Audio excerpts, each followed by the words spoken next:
दोस्तों नमस्कार, मैं हूं शीतला तिवारी। दोस्तों 22 जनवरी 2024 को रामलला का उद्घाटन है, यानी रामलला मंदिर अयोध्या के राम जन्मभूमि में वहाँ जो है प्राण प्रतिष्ठा है। और ऐसे कार्यक्रम में जो है देश के तमाम जो बड़े बड़े वीआईपी हैं वो रामलला का दर्शन करने के लिए अयोध्या पहुँच रहे हैं। अब सबसे बड़ा सवाल यही है कि आखिर रामलला का दर्शन करने के लिए जो इतने वीआईपी आ रहे हैं, तो क्या इनको बुलाया जाना चाहिए या इनको बुलाया नहीं जाना चाहिए, ये सबसे बड़ा सवाल खड़ा होता है। अब आज मैं जो आपसे जिक्र कर रहा हूँ तो नरेंद्र मोदी की माननीय प्रधानमंत्री जी वहाँ पहुँच रहे हैं और ख़ासकर 5 लोगों को वहाँ बुलाया गया है, जिसमें नरेंद्र मोदी और योगी आदित्यनाथ, आनंदीबेन यानी उत्तर प्रदेश की जो है राज्यपाल वो भी पहुँच रही हैं। और अमित शाह की अगर हम बात करें तो अमित शाह जो है वो नहीं आ रहे हैं। और अमित शाह ने यह कमान जो है वो सौंपी है, एक तरीके से आप समझ लीजिए कि केशव प्रसाद मौर्य को। अमित शाह ने केशव प्रसाद मौर्य को जो है ये कहा है कि आप वहाँ का कमान संभालिए, वहाँ देखिए। इससे ये साफ तौर पे साबित होता है कि कहीं ना कहीं अमित शाह जो है आपके केशव प्रसाद मौर्य को उत्तर प्रदेश के सीएम के तौर पर वो देख रहे हैं। जैसा कि मैं बार बार वीडियो में आपको दिखा रहा हूं कि उत्तर प्रदेश का मुख्यमंत्री बनेगा कौन, तो मुख्यमंत्री की अगर जैसी जिक्र हो रही है केशव प्रसाद मौर्य और ब्रजेश पाठक हैं, तो अब कहीं ना कहीं ये अमित शाह को लग रहा है कि उत्तर प्रदेश का जो भावी जो अगला मुख्यमंत्री होगा वो केशव प्रसाद मौर्य होंगे। इसलिए अयोध्या की जो सबसे बड़ी खबर है कि अयोध्या की जो कमान सौंपी जा रही है, यह केशव प्रसाद मौर्य को अमित शाह ने जो है उनको ये कहा है कि आप अयोध्या का प्रोग्राम देखिए, यानी कमान जो है सौंप दिया है सारी सुरक्षा व्यवस्था या सब कुछ करने का। हालांकि योगी आदित्यनाथ जो है वो बराबर डटे हुए हैं अयोध्या में और कहीं किसी प्रकार का कोई दिक्कत नहीं होना चाहिए, इसके लिए अभी योगी आदित्यनाथ का दौरा हुआ था। और 30 तारीख यानी कल जो है नरेंद्र मोदी प्रधानमंत्री जी का भी दौरा होगा। एक बार वो अयोध्या का जो है जायजा लेंगे, जहां तमाम वीआईपी पॉइंट जो लोग आने वाले हैं उनकी सुरक्षा व्यवस्था को देखते हुए एसटीएफ और तमाम जो सुरक्षा व्यवस्था की जो सेवाएं हैं उनको चौक चौबंद बनाने के लिए उन्होंने निर्देश जो है योगी आदित्यनाथ तो दे ही चुके हैं। और प्रधानमंत्री भी निर्देश देंगे कि यहाँ कहीं किसी प्रकार की कोई दिक्कत ना हो, उसका जायजा लेंगे। वहीं दूसरी ओर एयरपोर्ट की हम बात करें तो एयरपोर्ट भी तैयार हो गया है, और इंटरनेशनल नहीं नेशनल एयरपोर्ट। दरअसल कई पत्रकार भाई हमारे लिखते हैं कि इंटरनेशनल एयरपोर्ट, लेकिन ऐसा नहीं है। उस चापलूसी के कारण लिख देते हैं कि अयोध्या का इंटरनेशनल एयरपोर्ट है, वो इंटरनेशनल नहीं है, वो नेशनल एयरपोर्ट है। तो नेशनल एयरपोर्ट भी वहाँ जो है तैयार हो गया है। अब अगले जिक्र अगर हम वहाँ जाने की आपकी बात करें तो हालांकि 22 जनवरी को जो है रामलला का जो है वो प्राण प्रतिष्ठा और रामलला विराजमान होंगे, तो भीड़ ज़्यादा रहेगी। तो हम तो आपसे यही निवेदन करेंगे कि 22 जनवरी को अयोध्या आप ना जाएं।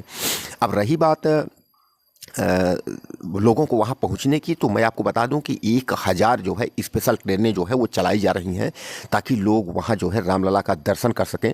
और बहरहाल अभी तक तो कुछ ही ट्रेन जो है अयोध्या पहुँचा करती थी, लेकिन अब जो है बहुत सारी ट्रेन अयोध्या पहुँचेंगी। रेलवे लाइन और प्लेटफार्म को जो है बड़ा किया जा रहा है ताकि जो है वहाँ भक्तों को किसी प्रकार का कोई दिक्कत ना हो। दोस्तों, जहां पूरे देश में एक तरह से पूरी खुशी है कि रामलला का जो है प्राण प्रतिष्ठा है और रामलला का उद्घाटन यानी जो है मंदिर का उद्घाटन हो रहा है 22 जनवरी जो डेट रखी गई है प्राण प्रतिष्ठा का, तो इसमें जहां एक और खुशी है वहीं संतों में एक बहुत मायूसी है। मायूसी इस बात को लेकर के है कि संत ये कह रहे हैं कि अगर नरेंद्र मोदी के हाथों ही होना है तो पत्नी जो जसोदाबेन है उनको लेकर के आए। यानी आप जानते हैं हमारे सनातन में और हिंदू संस्कार में ये है कि कोई भी अगर पूजा आप करेंगे तो उसमें जो है बगैर पत्नी वो पूजा जो है वो संपूर्ण नहीं मानी जाती। आपने रामचरितमानस में लिखा भी है, देखा भी है, जिए बिन देह नदी बिन बारी ये चौपाई। तो कहने का तात्पर्य ये है कि बगैर पत्नी जो है पूजा सफल नहीं होती।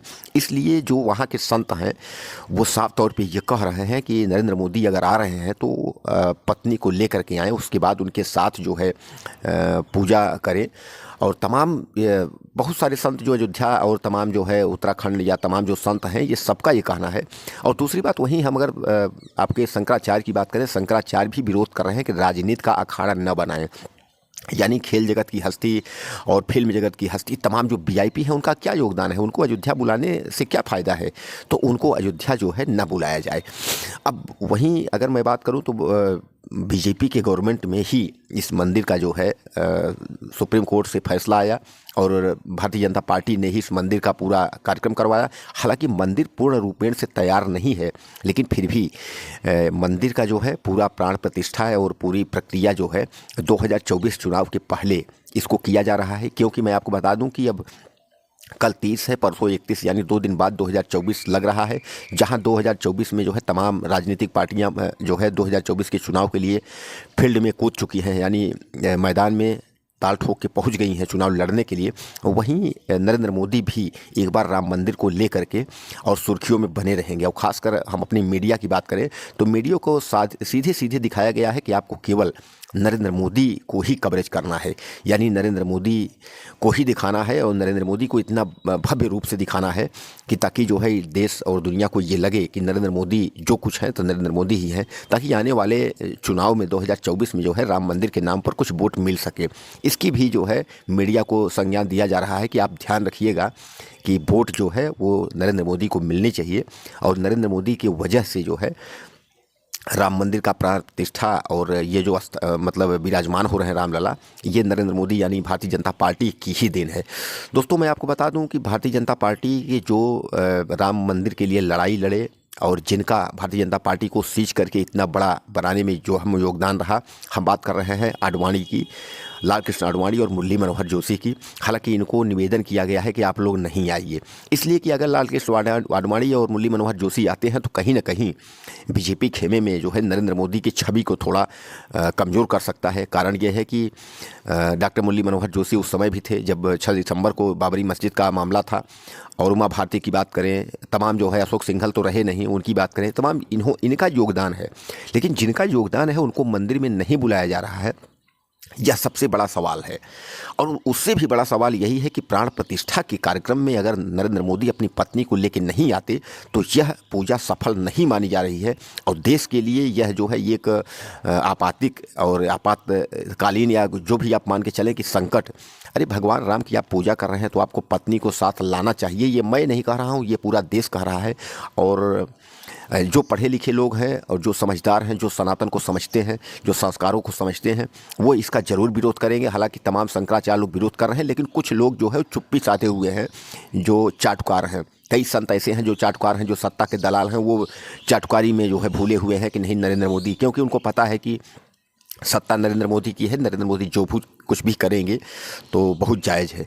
तो दोस्तों रामलला का 22 तारीख को जो है प्राण प्रतिष्ठा और रामलला जो है स्थापित हो रहे हैं मंदिर में। ऐसे में जो है तमाम वीआईपी का जो है जमावड़ा होना चाहिए, लेकिन जिन्होंने मंदिर के लिए बहुत कुछ किया है उनको बुलाया नहीं जा रहा है, उनको नहीं।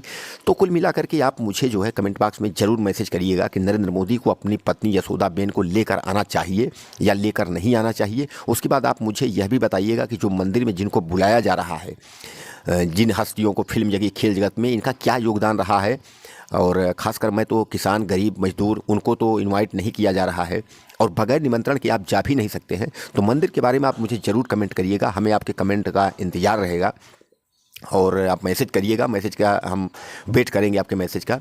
वीडियो को हमारे शेयर करिएगा, चैनल को सब्सक्राइब करिएगा। नमस्कार।